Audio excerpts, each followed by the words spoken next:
This is Lancaster Area Woodturners, coffee hour number 64, coming to you live from the video studio here at Kaufman Kitchens in New Holland, PA. We've been doing this here live like this for more than a month now, and it's starting to work out. Probably after this session, we're going to rearrange the room to make it a whole bunch better. We got a better idea from last Tuesday's club meeting.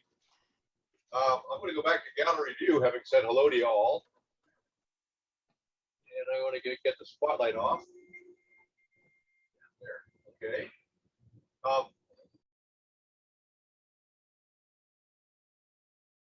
put out a call for book review this morning if anybody has summer reading, and also we'll have our usual show and tell.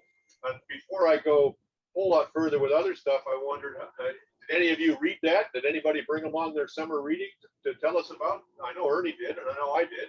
And I know Mike Peace did, and I see Jeff Carroll did. All right, so maybe let's start with that. A little later on, I'm going to show you the current version of my baluster video. But let's see, Ernie, do you want to start with your book? Sure. The book I am reviewing here today is The Butterfly Effect. It's Insects and the Making of the Modern World. And it's by Edward Moleno, I guess you would pronounce it. And it is very interesting, and it goes into the fact that we mostly think of insects as pests or destructive. And just a few facts you'll get in the first part of this book is 1 hectare, which is 2.5 acres of Amazon rainforest, has more ants than the population of New York City. At any given moment, 10 quadrillion, that's 10 plus 18 zero, of insects are alive on Earth. There are 5.5 million insect species, many not even known yet.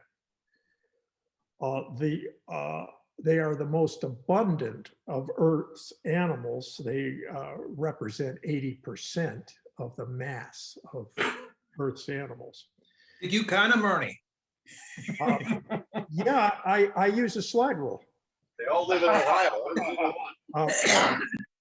But if man ceased to exist, insects would restore to normal population levels in 300 years with no losses of species. And the book traces 3 important insects which have always had contact with man and still do today. Some, like honeybees, we no longer get much sweetener from honey. We have found other sources that can meet demand, which is prodigious. But ones that we still use today are first cochineal, which makes cochineal dye, and the red coat of a British uniform, even at the time of the Revolution or the Queen's Guards today, is dyed with cochineal. The second one is silk, and we still wear silk garments today, and the silkworm is an important insect. And the final one is shellac, which we probably, everybody in this Zoom has used at least in some way, if not an additive to some shelf preparation they're putting on. But I use lots of shellac in its raw form, flakes, which you dissolve in alcohol and then can put on pieces. I do a lot of what's called French polishing. But shellac was also used extensively right at the turn of the 18th to the 19th century for phonograph records. All phonograph records until they were made out of vinyl in the 1960s were made from shellac. And they would only endure about 100 playings in the phonographs that were non-electronic. So the use of shellac for this purpose was immense. And all in all, I found it to be a fascinating, very well written book that made you do a lot of scratching your head and find new respect for insects and stop stepping on them all the time. Also, there was a funny thing in the beginning of an Indian entomologist who was asked by some theologians about what was God's favorite insect, and he said, well, he must have had a tremendous affinity for beetles because there's more species of beetles than any other type of insect. So that concludes my report. Thank you very much. All right, I'm gonna. Will you send me the info on that book so I can put it in the follow-up email? Certainly.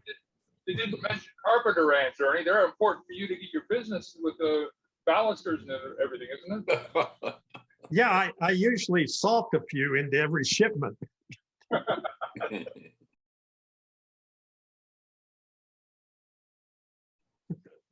Who else had a book they wanted to talk about?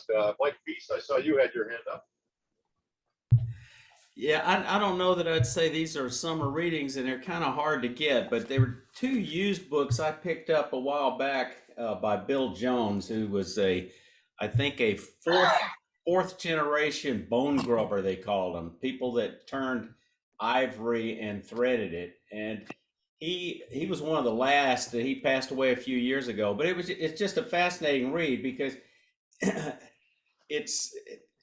he only had like he quit school when he was about 16, but he's extremely articulate. His use of language is,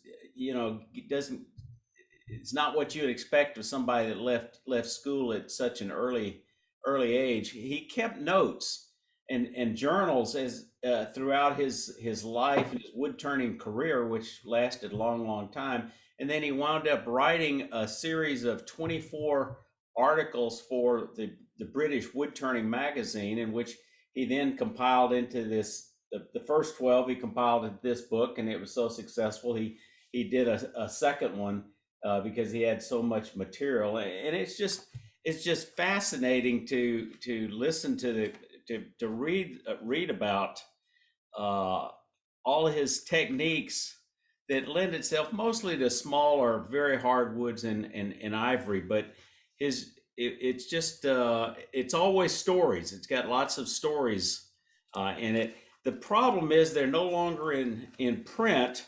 I have the invoice for mine. I bought this 4 or 5 years ago, and I bought it used from Great Britain, and it was a total of $10.34. Now these things sell for somewhere around, I don't know, $50 to $75 if you can find one. But if you can find one in a library somewhere, or you have a library with access that will bring it in from another library, they're just fascinating. Well, for you local guys, I have those books as well, and I'll be happy to lend them. At least I have one of them. I'm not sure I have two. And you'll send me the information that you've got on those publishing information. So I'll put that in the chat as well. Yeah, I'll do it. Okay. I pulled up one on Amazon right now. It's $75. Ouch. It's amazing that the paperback book became an investment. I got Randy Smith up here with his hand up. Randy, what do you got? Do these have to be woodworking related? We have a tangent there someplace. Go for it. What do you got? This is absolutely not woodturning or woodworking related. This was not I am reading a series of books. Larry Niven wrote, these are science fiction. He wrote a whole series of books about what he called known space. And this is a series of 4 books about alien races and the way they interact. It's a bit on the violent side. They blow up a number of planets, but it's interesting reading. I just finished reading, and I'll put in a plug for the Dauphin County Library System. They will, if you want a book and it's anywhere in their system, you can reserve or hold the book, and they will bring it to your local library where you can pick it up. And I read a interesting book called "You Have the Right to Remain Innocent," and it talks in there about interactions with police. And basically it says, if the police want to ask you a question, tell them you want a lawyer present. Because there have been cases where police have abused their authority and put people in jail for immense amounts of time for nothing they did wrong. So those are the two books I've read. I can't show you that book because I've already returned it to the library. I'm just going to say that pretty much any library in the country these days will get you any book you ask for, because they're all connected by computer and they'll borrow it from someplace. My wife gets enormous numbers of books on tape just by asking for them, and they show up a week or two later every time. Yep.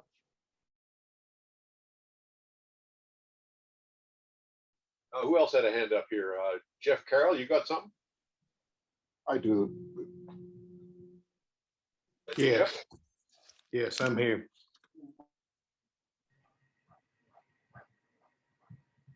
You're on Spotlight. Hold it up beside your ear so we can see it. And unmute yourself. Simple genius. You're muted. I've been reading David Baldacci's books. This is the latest one I picked up. I haven't started it. I just picked it up yesterday, but I do enjoy his books, and it's not wood turning, but that's where I'm at. Okay. You want to tell us any more about it, or are you done? No, I haven't read that one. I just picked it up, so nothing to report on it yet. All right. I'm going to get back to gallery view here. I hope it helps you guys that I try and narrate what the hell I'm doing with the cameras, because that partly fills the silence while I look for what am I supposed to press next.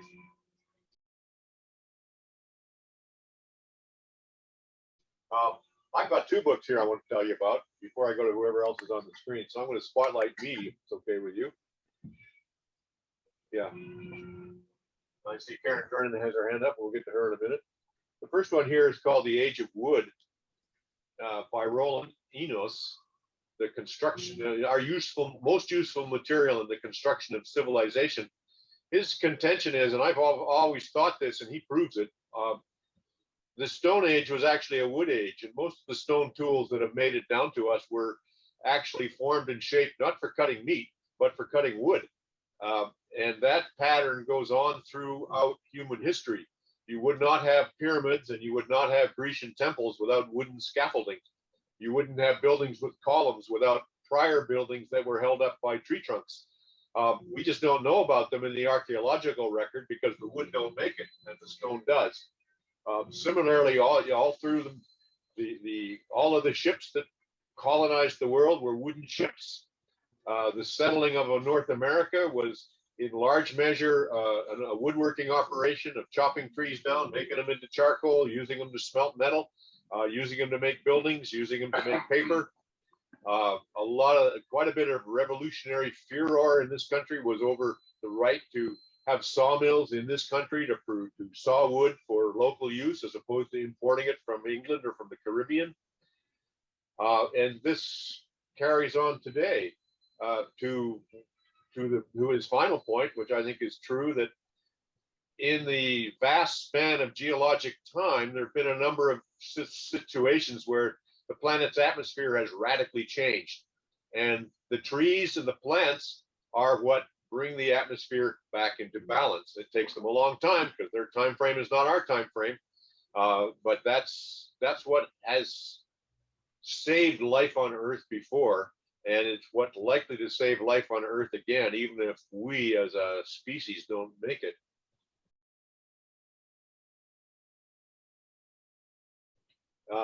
The other book I'd hold up to you is this one. It's called The Revolutionary Genius of Plants by Stefano Mancuso. He points out that 80% of the biomass on Earth is plants, as opposed to 80% of the animal mass being beetles. Well, that's 80% of 20% because it's still plants are what is everywhere. And Mancuso suggests, and there's a lot of research going in this direction. Suzanne Simard is another book in the same vein, that the forests may constitute a vast distributed intelligence with the root nodes connected by fungus, and they operate on a time scale and with a set of functions and objectives that are completely incomprehensible to us. But it would do us well to pay attention and learn more about it, which is what Mancuso's up to. I found this book absolutely fascinating and challenging to a ton of preconceived notions that I had, and I'm not sure that what he's arguing is true, but it makes a kind of sense that sort of makes things snap into place, and it really was a head expander. So those are my two.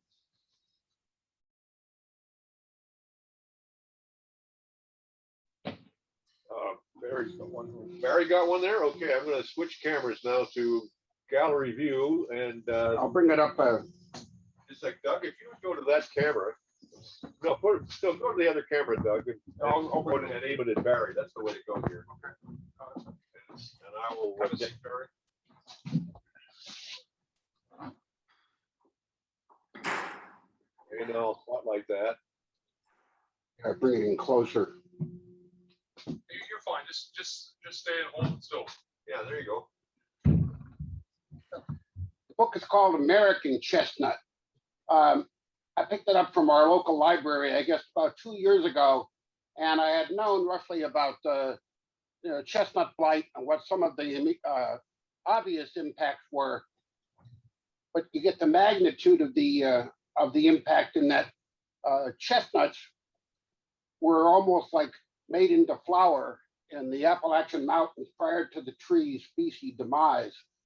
And the way it caused a huge migration of local residents who could no longer get chestnuts. It all died off in a matter of about 12 years. On the furniture side, because the trees were dying so rapidly, but they had a life on the ground upwards of about 15 years.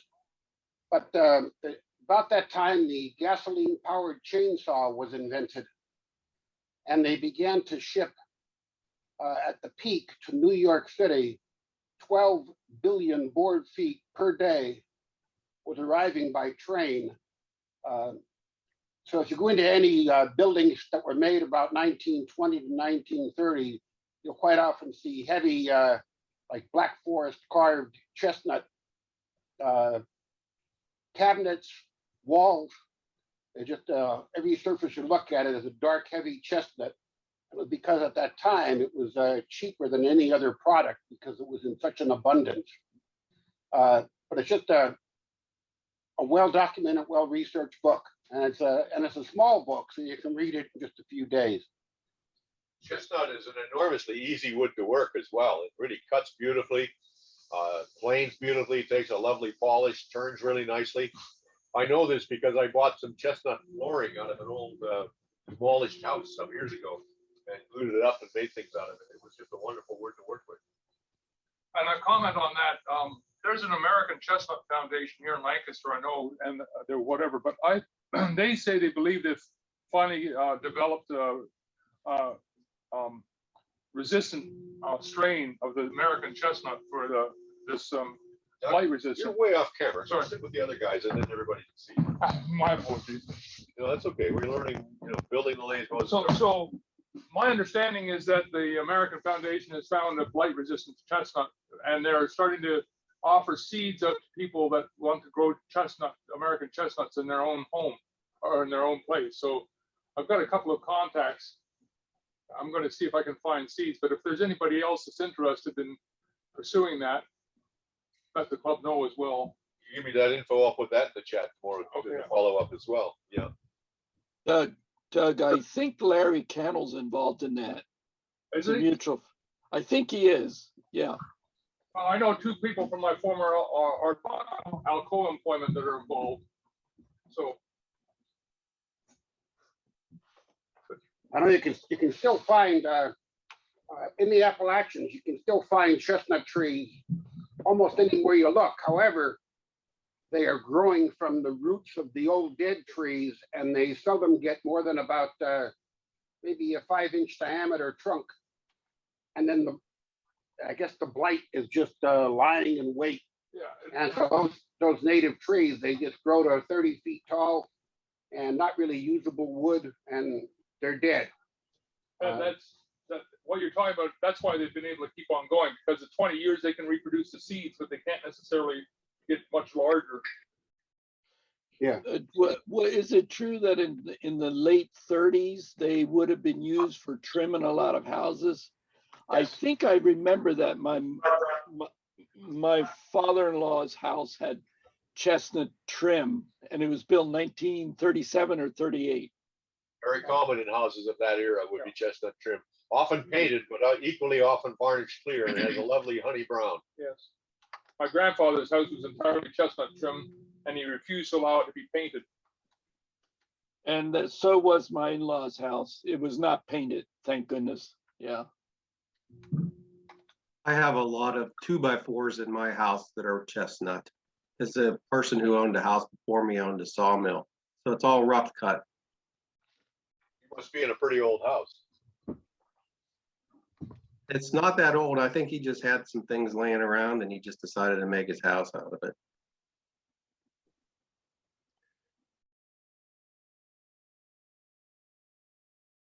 All right. I see Karen has her hand up. I'm going to move on to Karen. Karen Drennan, I can't spotlight you until you show your face. Well, then I guess I can't. Well, you can talk then. No, go for it. Talk. I just can't spotlight you, that's all. And take yourself off mute. Yeah, unmute and say what you want to say. Okay.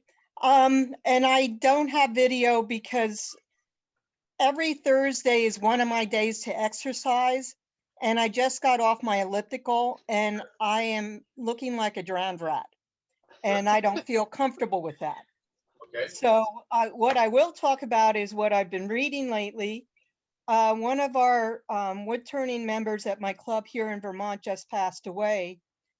And we're going to have a sale of his workshop. But his wife wanted to get rid of magazines he had. And he had about 4 cartons of magazines. And there's probably about 50 or 60 fine woodworking magazines going back to January, February of '83. So there's 10 or 12 issues that are still the black and white that John was editor of. And then there's numerous after that. What I've been looking at in the evening is there was probably about 20 wood turning design magazines, which I actually love. They're wonderful reference and ideas. And also there was a carton of wood carving. But one book I always read in the evening, and I do like science fiction and mysteries, but one big book I picked up was by Eric Sloan, A Reverence for Wood. And it's a book that underscores the important role that wood has played in the development of American life and culture. And he intermixes little bits of humor with talking about wooden barns and tools and all. But there is a little, I don't know that you'd call it a poem that I would like to share.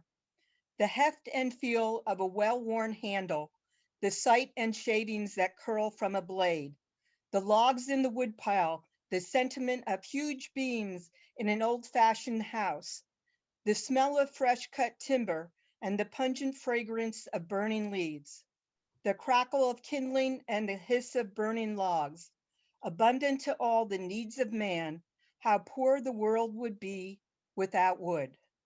Everett Hendricks. I like that. I like that a lot. So I just wanted to share that with everyone. Thank you. Thank you, Karen. Thank you. I like that a lot too.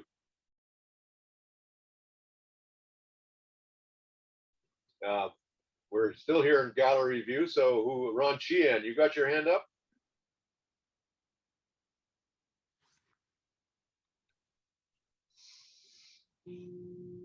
What do you got, Ron? You're muted. I think you're muted, and all I'm seeing is your arms.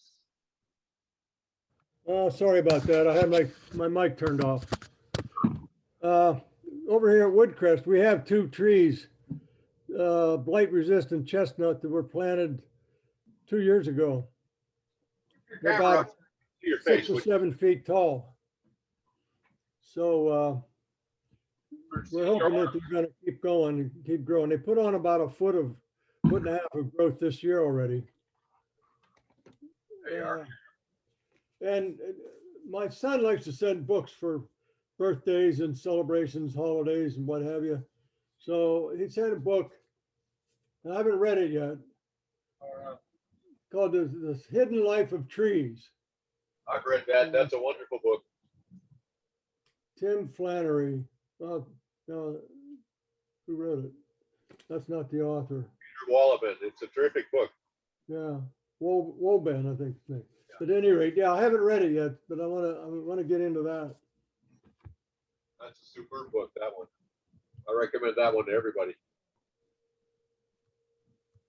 Anybody, let me see, I'm going to remove the spotlight from Ron and go back to gallery view and see if we got any more book reviews for today before we go to some shows and tells.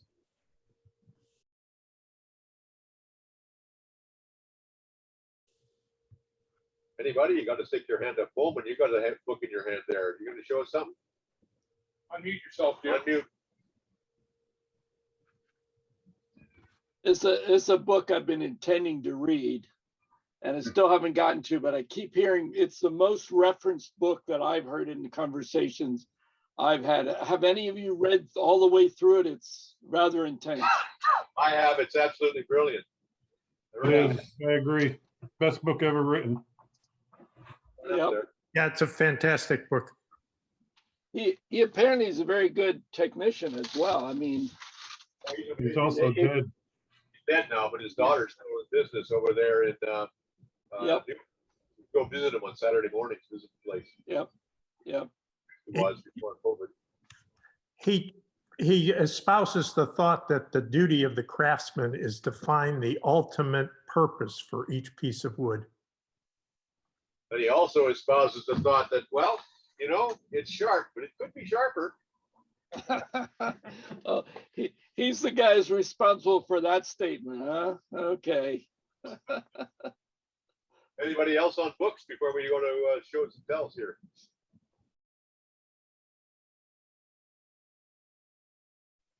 Okay. Shoot me a show of hands if you've got show and tell on the screen, just so I know where we're going here this morning. Angelo has. And okay, and we got Roy in the room. Let's go to Roy in the room for now. Okay. Starters. Let's see what I got to do. Want to spotlight you for everybody. That didn't work. That's the one I want. Okay. Okay. So you can put the camera on him and I'll spotlight that. No, that's that camera. Okay, I see. Give us a minute here, guys. We'll get this figured out. Sit in that chair. Just sit right down. Sit right down. We got the, what's the red book showing? This one here. Okay. Add spotlight there. We should be seeing, you guys seeing two views of Roy at the table? Yep. Okay, go for it, Roy. I've been working on a new bowl, and it was not quite finished. I thought it was, but my brother, who has more architectural ability than me and much more for painting, he had painted that particular thing. And this morning at 6 o'clock, he called me to say that he was going to finish the bottom. So I don't have that. So I grabbed some other pieces. There's two different species here. The first is zebra wood, and I have 3 pieces. This I was able to get, which way? There, that's good. I love it. I had this wood for about 40 years or more, and was able to get it from a yard that had, you just went after beautiful wood from all over the world. This piece I like because it has the heartwood and the end wood as well. And thank you. Yeah. Beautiful. Okay, got it. Yeah, Roy, why did you make it that shape? Which one? This one? Yeah, what were you thinking? Okay, this when I got this wood, it was Henry Whelan had this lumber yard, and it was primarily wood like this. And he had a big junk pile, and it had 3x3 pieces in there, which included zebra. So he let us take whatever we wanted, and I still have some. So these were actually 2 3x3s, and in the middle. So this is actually 3 pieces, and I was able to just glue it up very well, so that you had the the center mostly, and then the other. So is that wood oily? Uh, Is it oily? Well, not right now. It isn't. No, I mean when it's raw, is it oily? I've had it for so long, I don't know. I'm just thinking about what glue you would use. I just used Type Bond 3. Okay. Which works good. Now I have one more piece of the zebra or zebrano. This is, and you can see that the bugs had, a wonderful opportunity to just enjoy it. But I love this stuff. It may not be, I say that I want to give this to those who are drinking too much, because they can just go and dribble. Now, finally, for a number of years, Judy and I would go for a week or two to Silver Bay YMCA, north, about 90 miles north of, the center of New York. And when I was there, they were taking down a catalpa tree, and I just had a wonderful time watching them, and they let me take some pieces. And these are some of the pieces that I had left. Our pastor wanted me to make pieces of bowls and chalices that he could use for communion. These pieces are my leftovers. And the catalpa, I really love it. It's very, very beautiful. It's very light and easy, and very, just really pretty.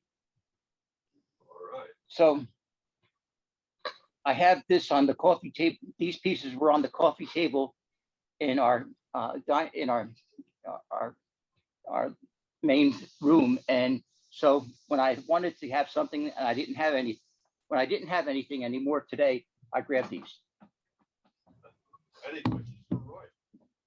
Do you love the smell of catalpa while you're turning? Yeah.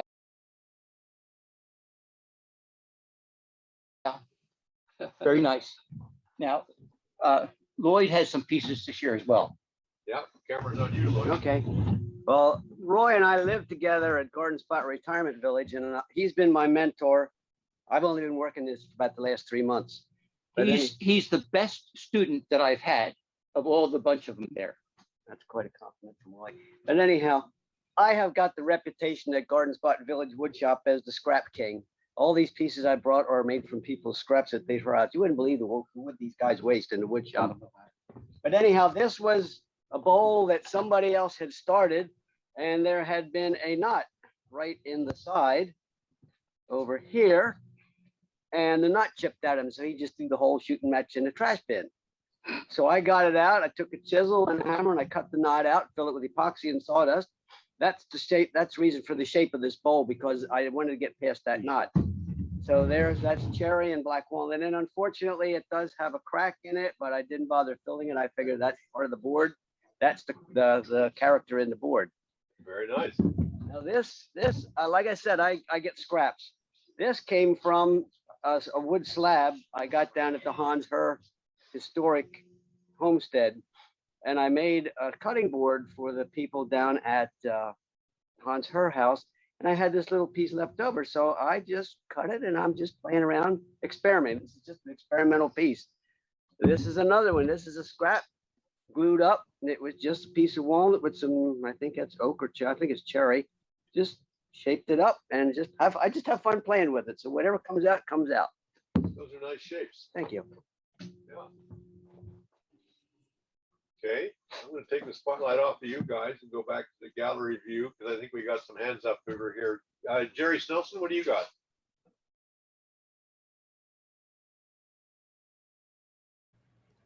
Yeah, I had grandfather experience this week. My grandson was here and I learned about Beyblades. Do any of the rest of you guys know about Beyblades? If you don't, that's understandable because it's something young people play with. My grandson said to me, I assume you guys are seeing my share. Yes, we are. He said, Grandpa, I didn't bring my Beyblade stadium along. You think we could turn one in the shop? I said, sure, what the heck. So I grabbed a slab, a cut-off slab from the end of a rough cut of my spalted maple, throw it up, showed him the whole process, making it round, putting it on. And then I handed him my phone and he took pictures of me turning it and actually did a movie. You know, he's almost 9, so he's growing up. Let me see if I can highlight that. Does this, I almost forget this. Beyblades are, I'm gonna stop because I wanna show, Beyblades are like sophisticated tops with stories out of the past. And they're kind of kids stuff today. They are, they're actually fun. I kind of got the hang of it. Let me see, what did I want to tell you? I think I'll settle with that. Thank you. I'll take the spotlight off you. I'm going to go back to the gallery view. And I saw Angelo down here with his hand up. Angelo, you got something today? You got on mute? Yep. Yep, I got it. I have a little commercial interlude if you don't mind. Go for it. I have 6 spheroids like this, believed to be Cuban mahogany. They were turned probably 30 years ago commercially. I've had them for 10 years. But for any member here who wants 6 of these spheres, they're roughly 4. This one is 4 5/8 by 4 1/2. The long grain is always longer than across the face grain. So they're not true spheres, but if anybody wants 6, they're free. Why do you have those?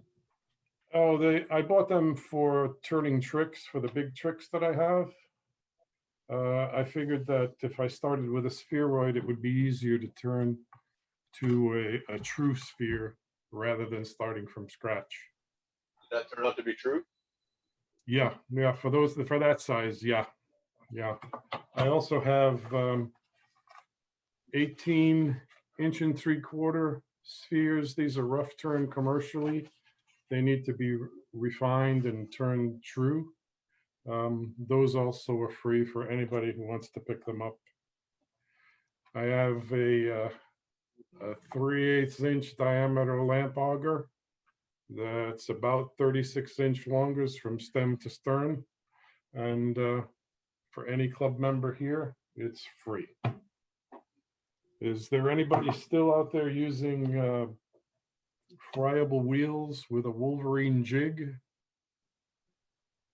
If there is, then I have a truing kit for truing the face of the wheel. Has a diamond here. It sits in the Wolverine jig and goes across the face of the stone to true up the stone. Once you've done that, you take the stone off the grinding wheel and you put it in the balancing system. That's backwards. Put it in the balancing system, balance the wheel like you would a tire, and put it back on the grinder and true up the face again, and it'll run as smooth as silk.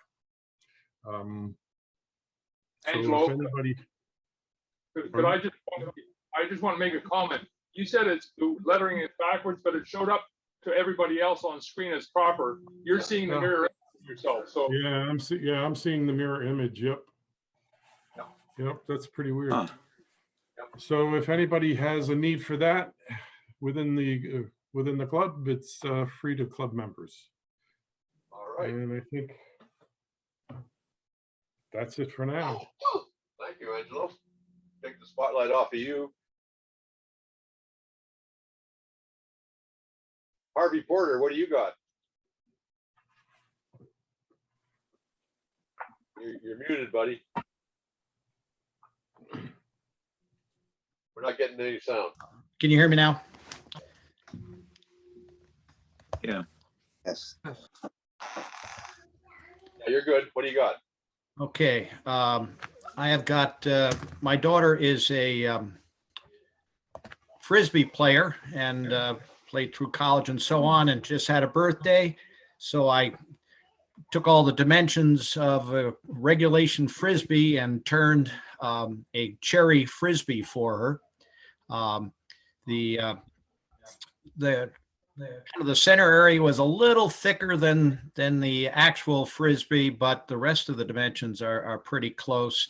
And my only learning piece that I have to find is a better way to score the little striations circling around the edge of it. Tried a couple of different tools and wasn't 100% satisfied. A little bit of tear out on the way. So that's it for me. How does it throw? How does it work for Harvey? Does it work well? I don't know if she's thrown it yet. They're probably a little nervous. I think it's more going to be a showpiece and maybe a cheese dish for her.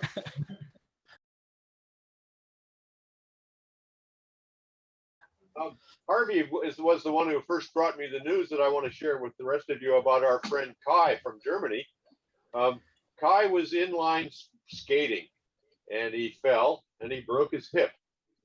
So he can't sit in one place for very long. So he's not going to be with us for a couple months while he gets better.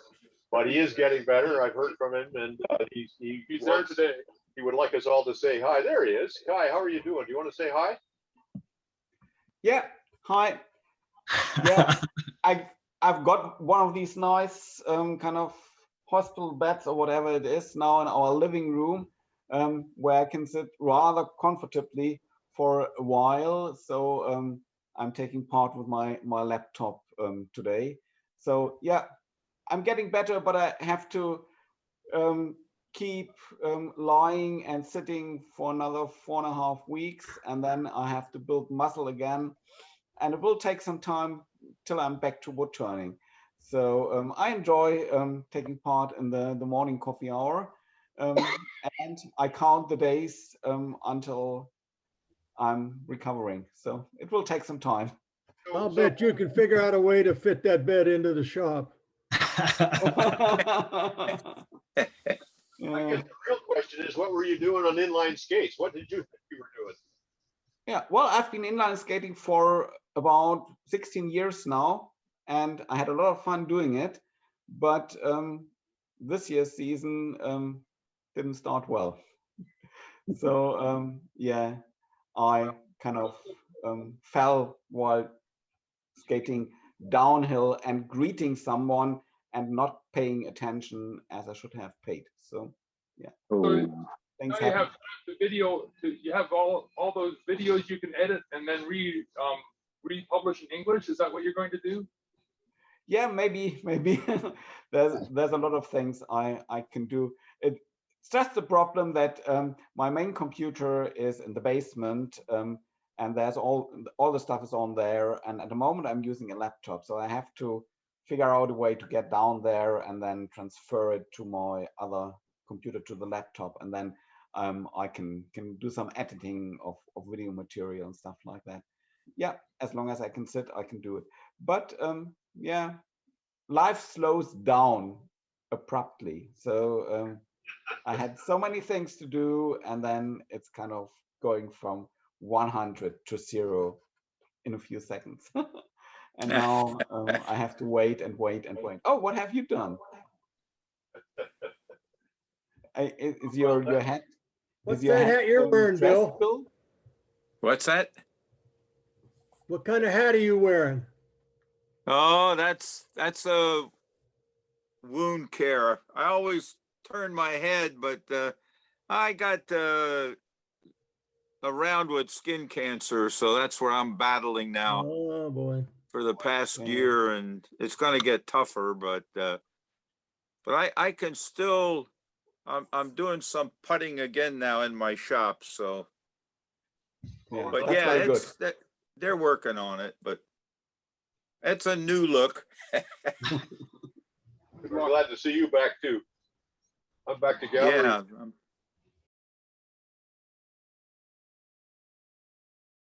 Well, I'm going to take the last few minutes here and I'm going to show you a 10-minute video that I made this week. Well, I've been working on it for a very long time and you've seen the bits and pieces of it. I got to share screen here. Back to basic. There.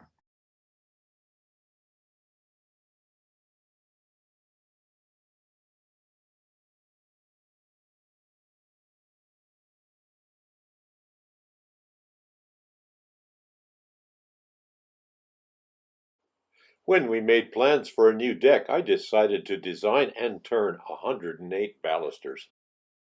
Where we live in Pennsylvania, vase-shaped balusters are very common. Sometimes they rise from the bulb and sometimes they descend. And sometimes you get both at once, side by side. I made a lot of pretty bad drawings. I love this sensuous and symmetrical balustrade from Carpenter's Hall in Philadelphia. So I made half-size models to investigate symmetrical ball-centered turnings like these.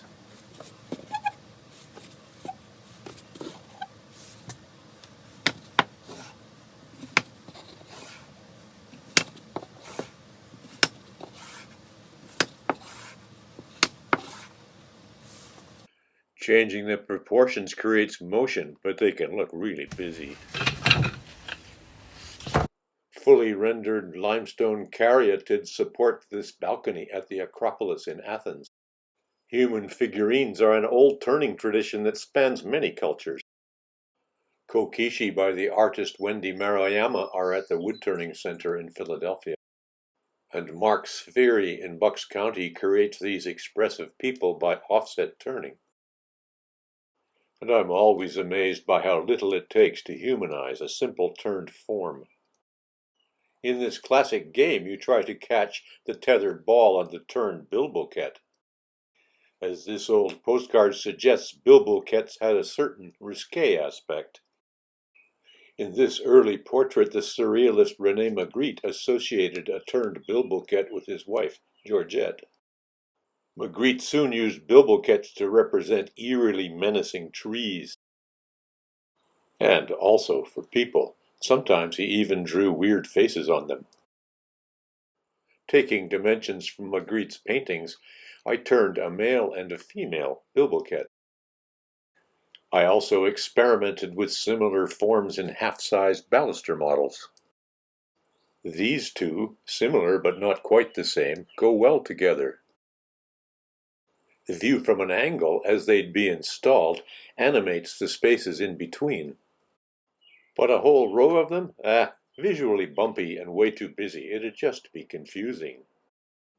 I churned through quite a few half-sized models before finally settling on forms that I really liked.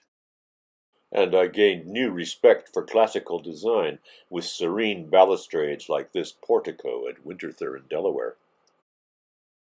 And of course I made a bunch more drawings. Finally, I made a full-size caryatid baluster with simple 1-2-3 proportions. And I made this full-size mock-up before digging in to turn a full set of 108. Groff & Groff had some terrific 8-quarter cypress that I could slice up into 2x2 turning blanks. To prepare the cypress blanks for mounting on the lathe, find the center by scribing from all 4 sides. Make a dimple with the awl where the lines intersect. And be careful the wood grain doesn't deflect the mark. Capture the head end in a scroll chuck and the tail on a live center. Here's the setup with a long shop-made tool rest that's supported in the middle so it doesn't flex. The story stick is the exact same length as the workpiece, and I've mounted a reference baluster directly behind the lathe. To begin, just mark the pommels where square turns to round.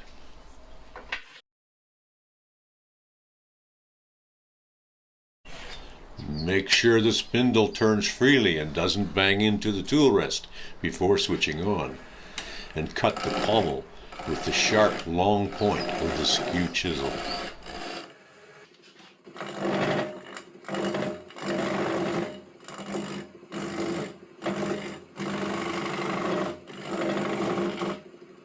The large spindle roughing gouge removes a lot of wood quickly.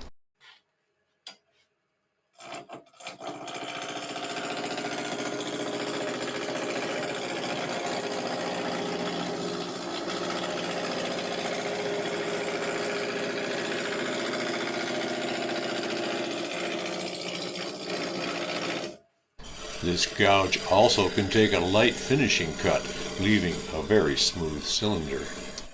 The turner locks elbows to body and sways from the ankles. Now use the story stick to mark the high and low features of the turning.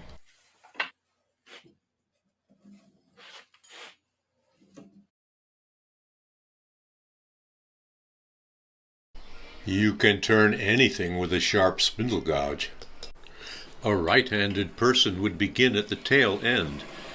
Cut in deep to make the foot. Waste some wood to make clearance, then shape the slender ankle at the base of the turning.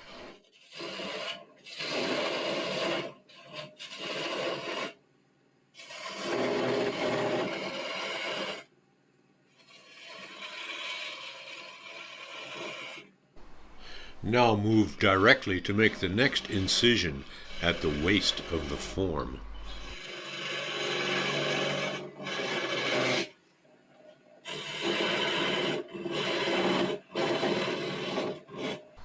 With its flute fully open at the 12 o'clock position and the shank leveled, the spindle gouge pares the wood away from the long sweeping curves.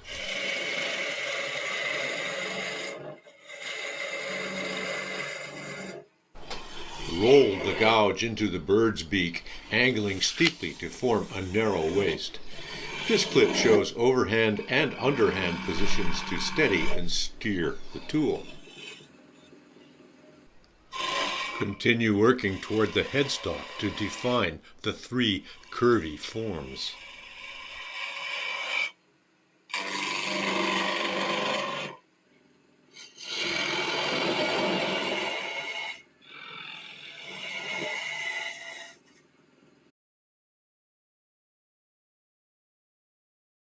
The SKEW chisel is a superb finishing tool. It can make precise cuts and sharp, crisp details in almost any direction.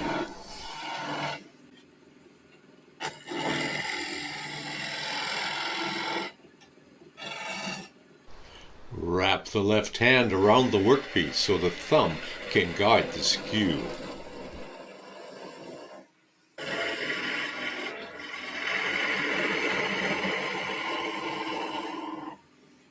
Turned up on its edge, the short point of the SKEW can shave a very tight curve. But take it slow and easy here to avoid a nasty catch. Here's that underhand grip steering toward the headstock.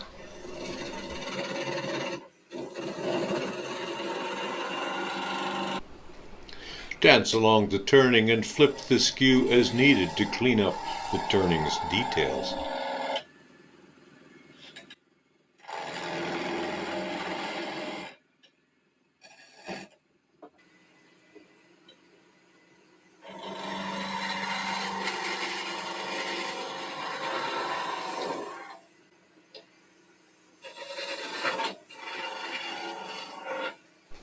The SKEW leaves a smooth, clean-cut surface. Light 100 grit sanding cleans up any splinters and rough spots and prepares the smooth wood to receive paint.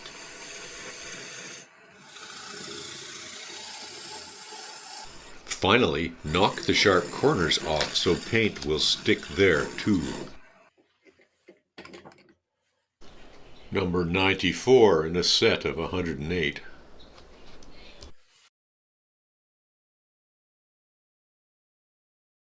They look great as raw wood, but paint will enhance the form and will stand up a lot longer than clear varnish. Cypress is a very durable and rot-resistant wood, so with primer and paint, they'll never rot. They'll last forever. I made the rails from the same 8-quarter cypress, really lovely material. So, now they're all primed and top-coated, ready to install on our new deck.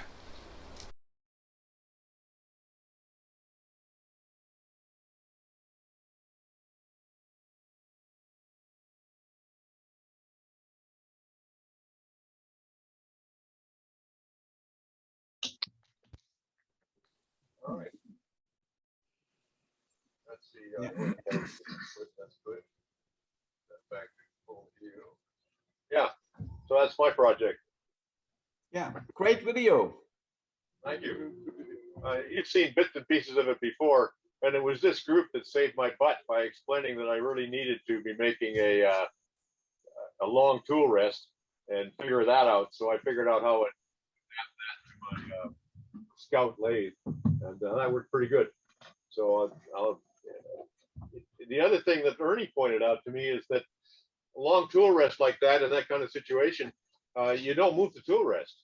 You learn how to turn with the tool rest being exactly where it is for whatever it is you're doing, which I found very interesting and good thing to learn. When I started the project, I think I've mentioned before, it took me about 20-25 minutes per spindle. And at the end, I was about 6 or 7 minutes. And that's what was my goal. I wanted to get good at it and see what I had to do to get good at it. And I wanted to get a lot of SKEW practice, and I got all that. My son said, "Gee, that was a lot of work." And it never occurred to me that it was a lot of work. It was my spring project, and it was just a lot of fun.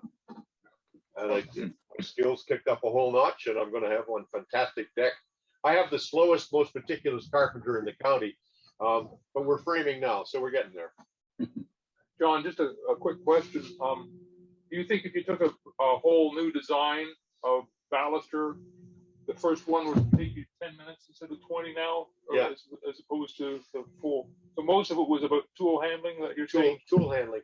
The other thing is I deliberately designed that not to have any little flat fillets. I didn't want to fool around with a parting tool. And on most balusters do have flat fillets. And I just sort of see that as more of a 19th century design affectation, and the 20th century design would get rid of them. So I went with that. But I think that when you see old work with a lot of fillets, you notice, and you start to measure it, you notice that all the fillets are the same diameter. Okay. And so the guy was in there really fast with a parting tool, all the way along. Thank you. Any other questions or comments before we wrap up here for today? Good show.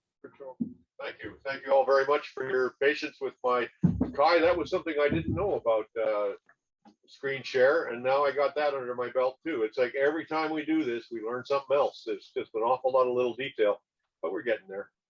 Yeah, Gets same better. with me. Thanks, John. The screen share on Zoom is one of the most challenging setups, I think. They should clean it up somehow. I think they've made it so it'll work in lots of different situations, but it doesn't work real well in any of them. They can do whiteboard, they can do conference room, and all stuff like that. So I think that's got a big piece of it. Yeah, that's exactly it. And they don't get you a clue that what you select determines what you can or cannot do. That's what got me this morning. I hadn't selected Photoshop. I selected an individual image, and that's a bite, because then you can't go to another one. So yeah. And there's a commands, you err all over the place. You get 3 little dots, and you pull those 3 little dots down, and there's different instructions and commands and available features each time. And it's it's okay. It's part of the fun. We're getting reasonably good at this, I think. And as we go on, we'll get better. I guess I want to emphasize before we close that in our setup, as opposed to what some clubs do, we put a lot of emphasis on having equal participation best we can, whether you're on screen or in the room. And so we put a lot of care in having a camera on the room, like the one up there that's called Red Phone, and the one I'm looking in is there's another view if I do a little clicking here. So it's an attempt to make it possible to participate fully, whether you're at home for whatever reason, or in the meeting room, or, well, you can't participate fully watching the video later on, but you can watch the video later on and enjoy it. Okay. I'm going to say that the coffee hour is at 8 after 11. We almost never go over. So we're done with the formal coffee hour, but we will stay on and play screen share to anybody who wants to. Hey, John, hey, thank you for not making us Zoom guys second-class citizens. Well, thank you for that. And the other thing we're trying not to do is to make the guys in the room second-class citizens. An awful lot of club setups, all the cameras are on the lathes, and there's no camera on the room. So the questions come out of thin air. You don't know what's up. So it works both ways. Another good meeting, John. Thank you. Yep. Thanks, John. Thank you, guys. I agree. Good meeting, Enjoyed it. John. Thank you.